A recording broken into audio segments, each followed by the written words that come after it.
The breakout star from the hit movie War Room. Teenage actress and author Alena Pitts joins us live. Plus, a single dad raising 3 kids alone, one with special needs. The reversal from being a healthy child with all these aspirations and dreams that a father has for a child to what became is still hard for me. See how he was able to get through it all. It's like, what do you do?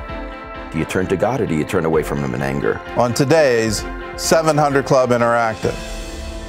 Well, good morning and welcome to the show. People around the world are rallying in support of Charlie Gard, a baby born in the UK fighting for his life, and his parents are still fighting for the right to treat him. We brought you this story a few weeks ago when the hospital that has been treating Charlie made the determination that nothing more can be done for him. So he must be taken off of life support.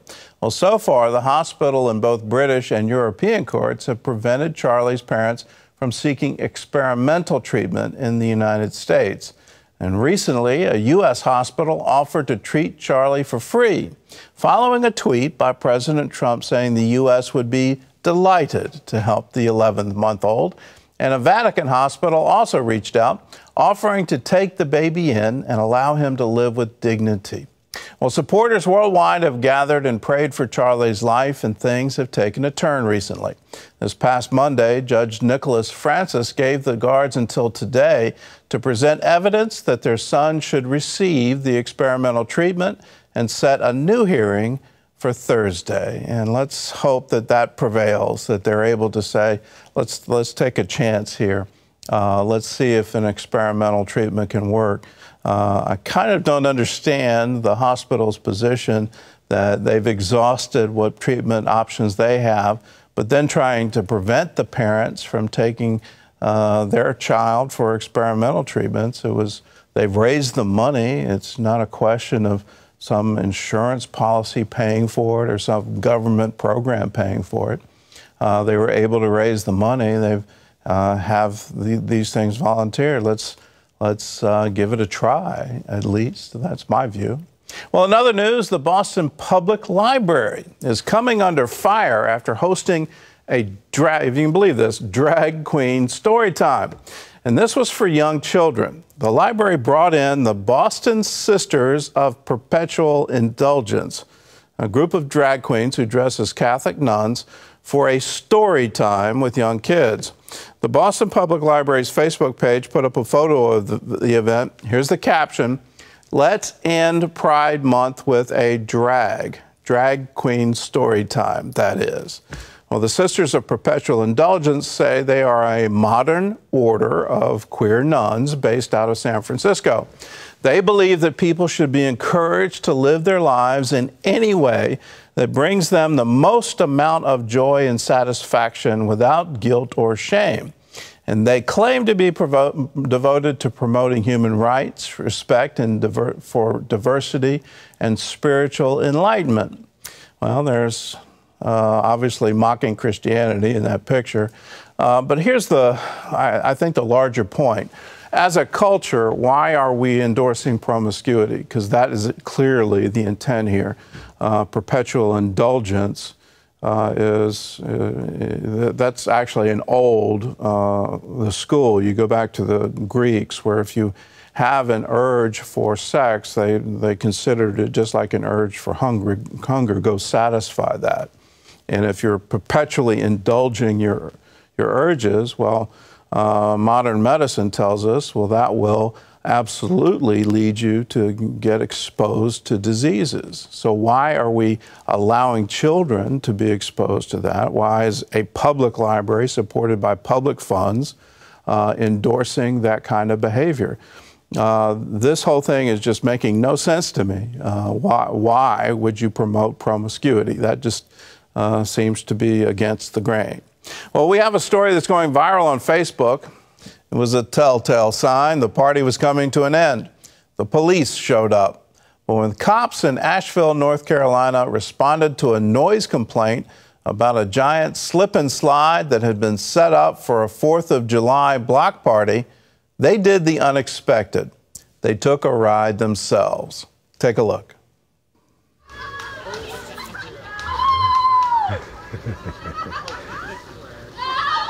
There you go. Yeah. Oh, big guy. And I'm going in the water. My butt is wet. Oh, my butt is wet. But don't it feel good?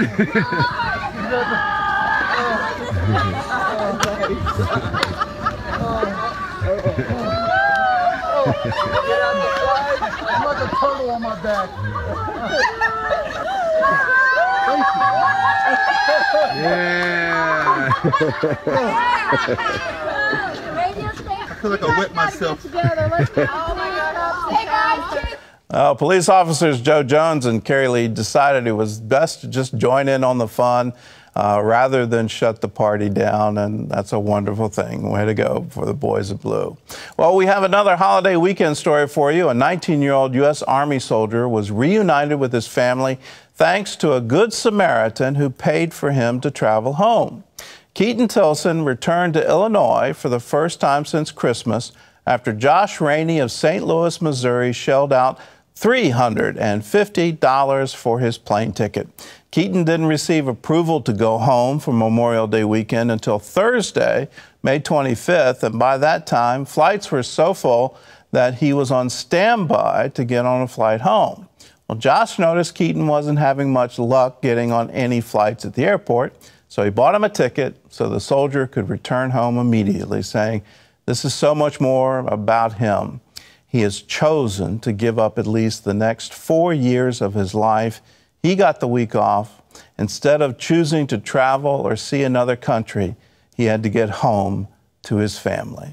Well, Keaton returned home just in time for Memorial Day weekend, and he will never forget the act of kindness and generosity from a total stranger, and kudos to that stranger. That's a wonderful thing to do to help our military.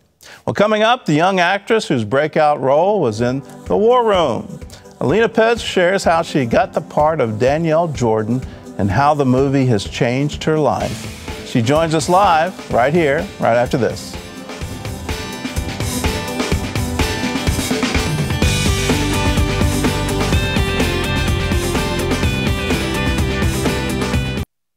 Alena Pitts was just 10 years old when she received the call of a lifetime.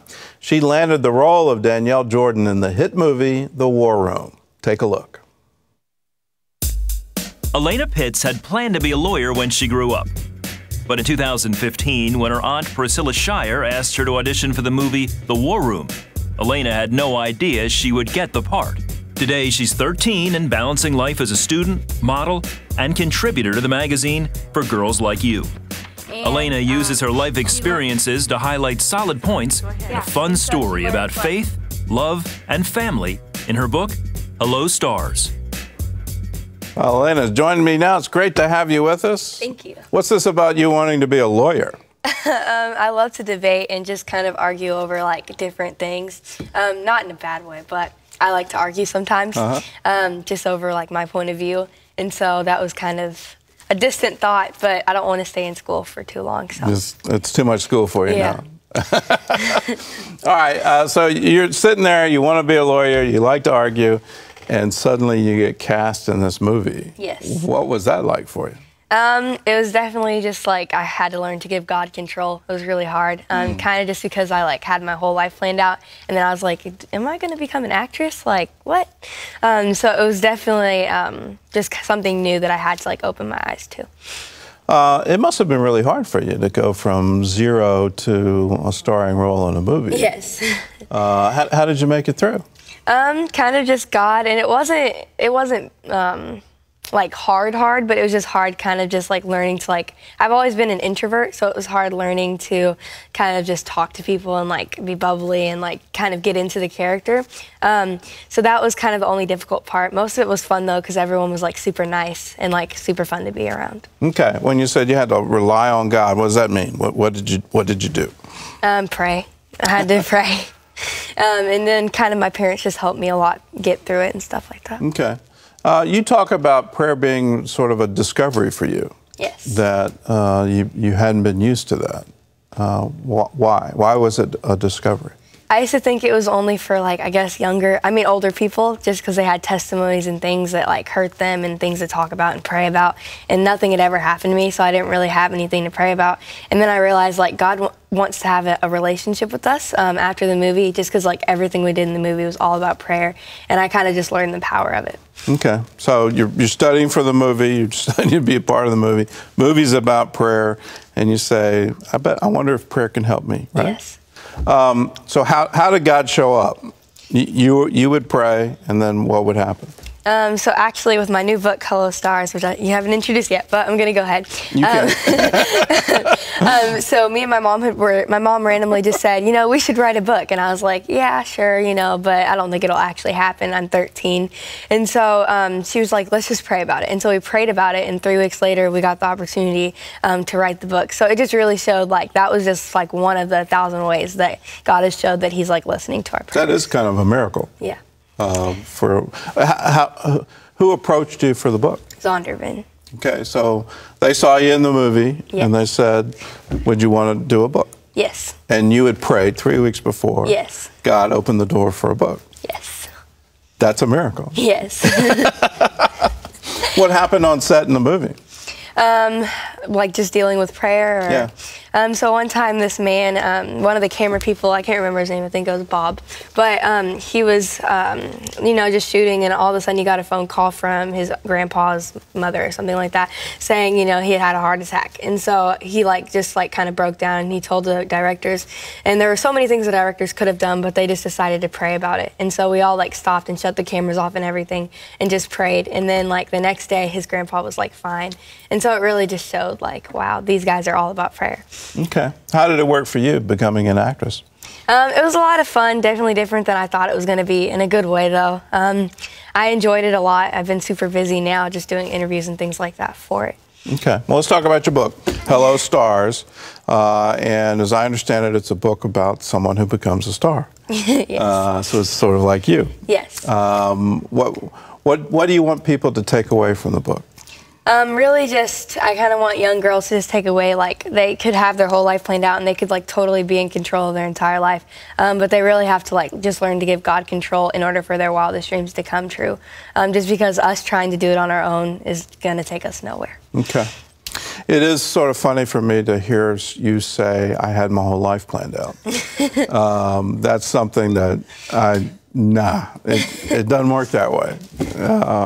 Why did you think you could plan out your whole life? I've always been a controller. I love to be in control. I can be bossy at times. And so I've always kind of just bossed my sisters around and things like that. And so my mom would always be like, Alena, you can't always be in control, because that just causes a lot of stress for no reason and things like that. And so now that I think about it, it was honestly really silly that I thought I could be in control of everything that happened. Yeah, I've learned a phrase, control is an illusion. You're kind of never in control, even when you think you are. And the more you acknowledge God and what he's doing. One of my great prayers is, and I learned it from my father, God, can I be a part of your plan? Because your plan will be a whole lot bigger and a whole lot better than my plan. And that's a good prayer. It's a good prayer. What's next for you? Now that you're in control and you know how to pray and get an answer, what are you looking for now? I love to sing and kind of just all things artsy, and so I'm hoping that I can do that in the future. Okay, so you want to be an artist, a writer, a painter, all of the above? Kind of, not the painting part. Not the painting part. Okay. Artist and writer. All right. You got another book coming? Yes, there's one that comes out. The second one comes out in September, and then the third one comes out in January. So you're doing a whole series? Yes. Okay. Is it directed at girls? Yes. Okay. So it's all part of, I want to help you with the things that I've learned and how to get along in life, how to succeed. Yes. Well, good for you. That's great. I love it. Any movies coming up? No, not right now. Any TV shows? No, not right now. Do you have an agent? Yes. All right, so you're getting pitched. All right. Well, we look forward to it. If you want to learn more, her book is called Hello, Stars. It's the first one in an ongoing series, and there's going to be a series of 3, and it's available wherever books are sold, and it's wonderful to meet you. Thank you. And I'm so glad you're not a lawyer. It's wonderful. Yeah, that's going to be great. Well, still to come, a single dad shares a journey of hope with his special needs son. Tell him, you have done things that have amazed people. You are glorifying God with your life. See how this father and son team are inspiring others when we come back.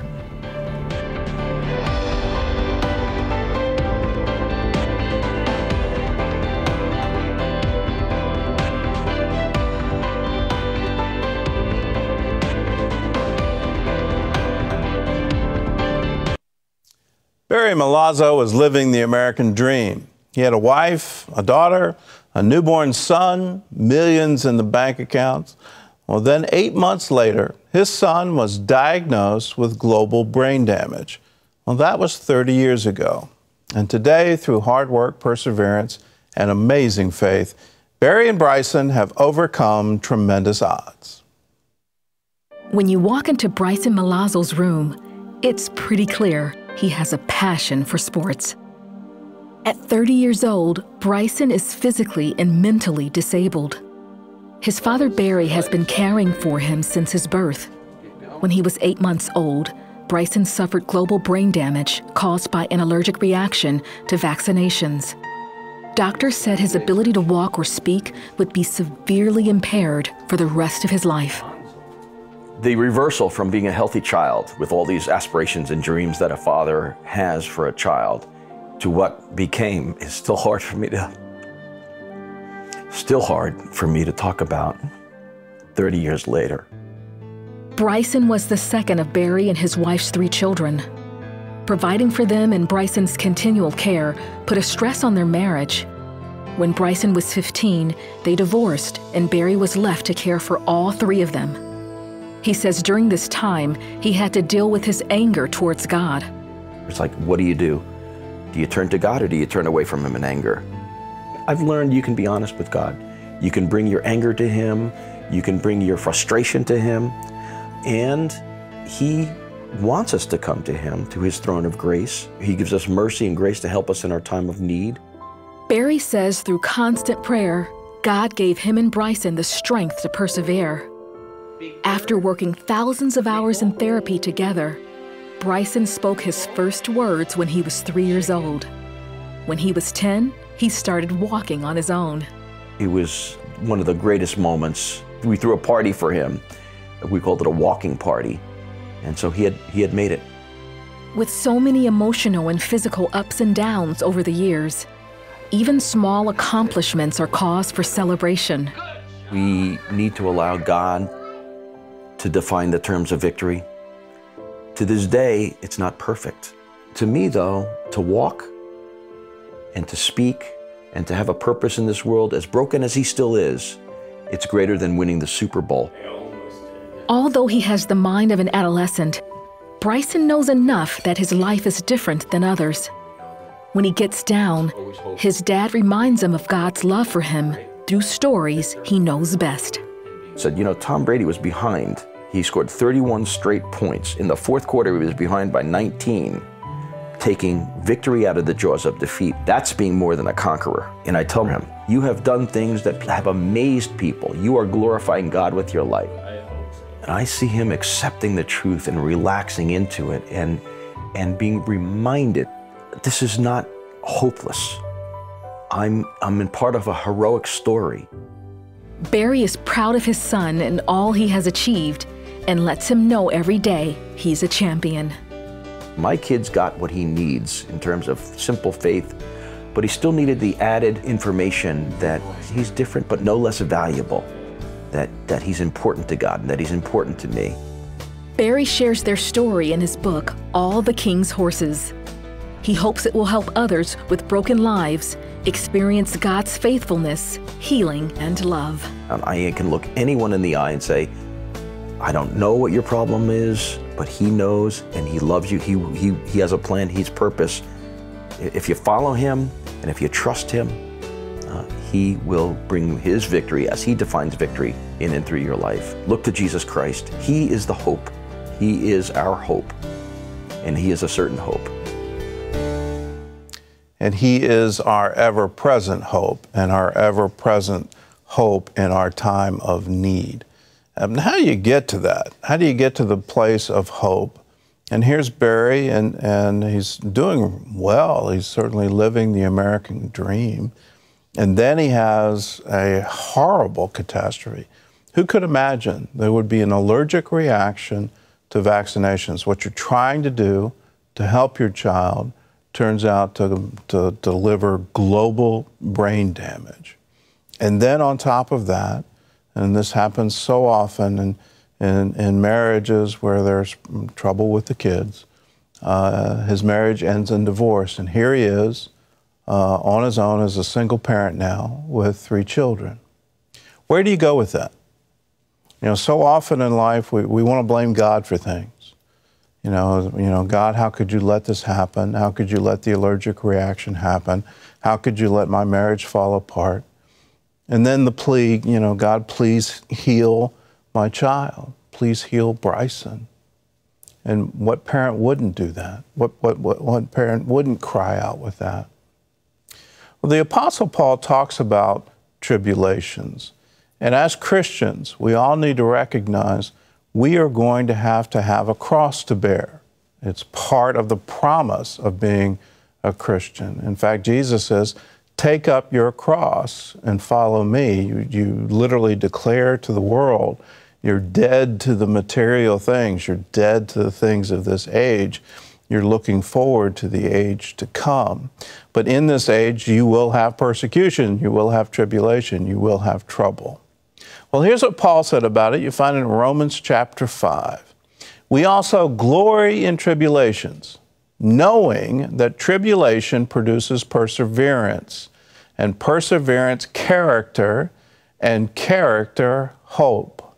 I like to remind people that untested faith is no faith at all. That when your faith has no test, there's no tribulation, there's no problems to overcome, that without that struggle, without that tribulation, without that problem, there wouldn't be any victories in your life. And the victory may not turn out the way you want it. The victory may not turn out with a miracle of healing. It may turn out another way. And in that other way, are you going to find what Paul talked about, that tribulation produces perseverance. So when you're going through it, are you looking that, is this going to produce that perseverance where regardless of my external circumstances, I am going to persevere through that? And then the amazing thing, you find that through the perseverance, you're suddenly developing character. And when you look at that word character, what does that mean? What is God interested in? Who does He want to spend eternity with? Does He want to spend eternity with Christians who always had an easy life? Everything turned out wonderful? No. He wants those who have character because He knows that character will produce hope.